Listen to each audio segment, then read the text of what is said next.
This is TWiT. So actually, Jessica Lesson in the information, it's behind a paywall, so probably I'm the only one who read it. But it says the nightmare awaiting the news industry. She talks about this.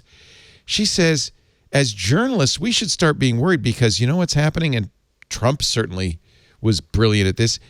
Politicians are going straight to the people. No intermediation.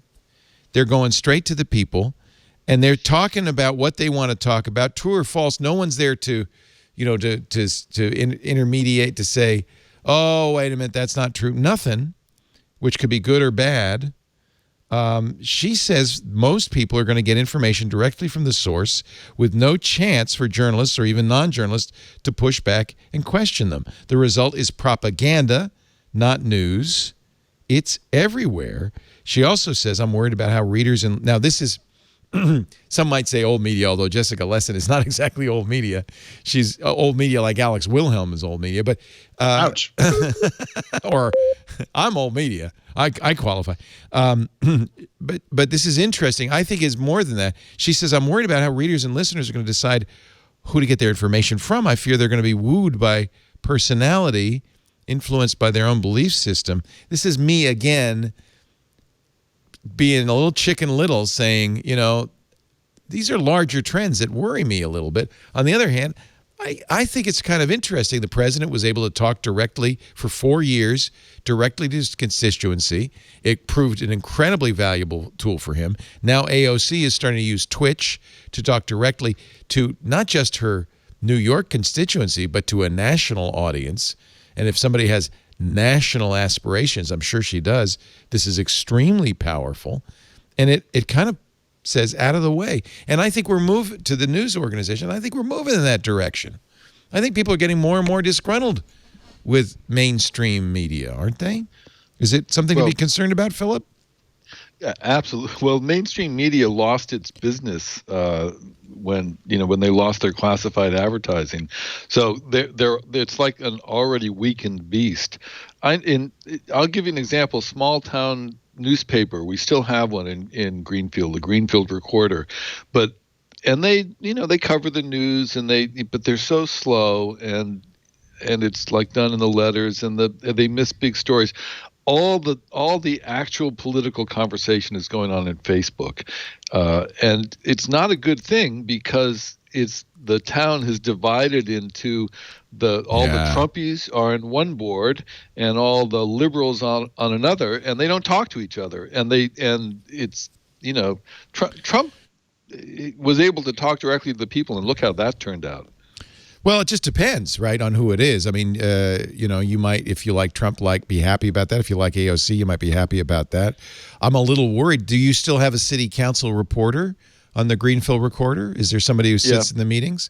Because we don't have one in Petaluma. We don't have meetings. We have Zooms. WebEx. You have Zoom calls. and the reporter shows WebEx. Up. Reporters do show up. But you're lucky. They show up for the big one. You're lucky because I think there are a lot of towns that nobody's covering that local news. Somebody was telling me, and I think it's probably true, that sites like nextdoor.com are becoming the news sources for small towns, for neighborhoods.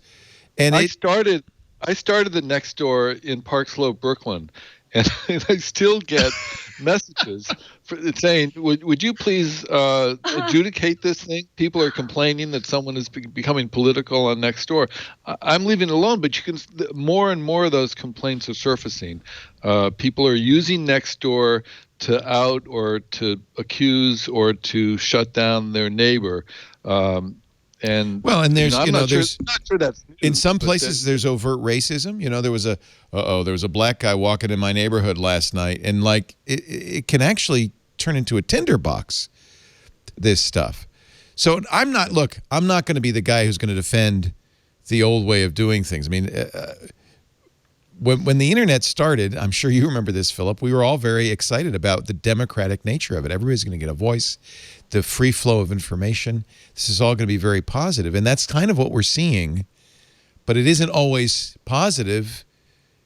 I don't want to go back to the gatekeepers. That's not the way to solve this. I feel terrible. Yeah, it's not. I feel terrible about the promoting I did of the internet at Time Magazine. We did cover stories about our generation, Philip, has such guilt. and to see what it turned into, I don't know what to say. It's terrible. It's terrible. Philip, can I try to make you feel better? Because I think a little perspective here is going to make us all a little bit happier. One, to Leo's point about AOC on Twitch, to me, this feels like presidents on radio back in the day. Yes. It feels super That's different, why but it's Roosevelt really did his fireside chats. He wanted to talk directly to the people, and it was very effective. And thinking about what's going to happen to local media, we're going to eventually, as a society, figure something out. I don't know what that's going to be. But the internet gave everyone a voice. And it turns out many people are very dumb, and they use their voice to say dumb things. That's not really new. We're just hearing more from those people. I'm so worried.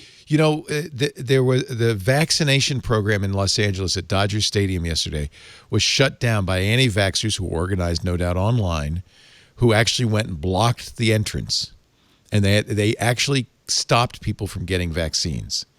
That scares the hell out of me. I agree with that entirely. Now, the optimistic thing that I want to bring up, though, is that think about what the internet has brought us. We are currently mostly at home. Leo, I know you're in the studio. I'm very jealous you get to leave the house. But the internet has brought us together during this time that would have been fantastically dull. If we imagine. More than dull. People would have been in solitary confinement. There would have been suicides. There would have been nut cases. There would have been axe murders. There would have been all sorts of problems. Much worse than we're currently seeing. And also the internet has allowed for a wave of creativity in music and film and short video and poetry and even things like fanfic. And so there's been a brilliant amount of creative freedom that I think we take for granted when we discuss the negative things the internet has brought to us in terms of mass communication and so forth. But here's the flip that I want to throw in, and then I'll shut up. But we talk a lot about going gatekeeper free. And inside the technology media where I live, there's a lot of discussions about venture capitalists going directly to their quote audience and bypassing the journalistic media entirely. And people ask me about this, and the short answer is it's a very small minority of people that have the pull to be able to go around the gatekeepers and generate their own footprint. It's AOC in Congress, it's Andreessen Horowitz in the venture capital community, it's Elon Musk in the car community, et cetera. It's a very small number of people. So it's still I don't think we're the big voices. But then there's people like Roaring Kitty or, name any YouTuber. There's lots of small people who have got a big voice, outsized voice all of a sudden.